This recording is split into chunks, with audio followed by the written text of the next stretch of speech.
రాజమండ్రి అయ్యప్ప స్వామివారి ఆలయంలో మాజీ ఎమ్మెల్యే జక్కంపూడి రాజా ఆధ్వర్యంలో మహామృత్యుంజయ హోమం నిర్వహించారు.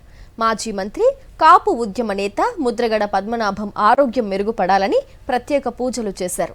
ముద్రగడ పద్మనాభం సంపూర్ణ ఆరోగ్యంతో తిరిగి రావాలని ఆకాంక్షించారు. ఈ కార్యక్రమంలో జక్కంపూడి రాజా, జక్కంపూడి విజయలక్ష్మితో పాటు పలువురు వైఎస్ఆర్సీపీ నేతలు పాల్గొన్నారు. అయ్యప్ప స్వామివారి ఆలయంలో మహామృత్యుంజయ హోమాన్ని చేపట్టడం జరిగింది.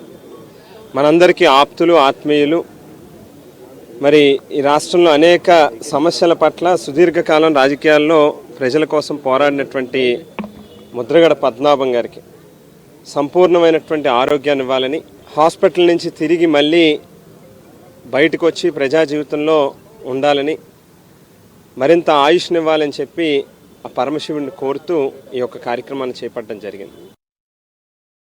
మరిన్ని అప్డేట్స్ కోసం ఛానల్ ను సబ్స్క్రైబ్ చేయండి. నోటిఫికేషన్స్ కోసం బెల్ ఐకాన్ పై క్లిక్ చేయండి.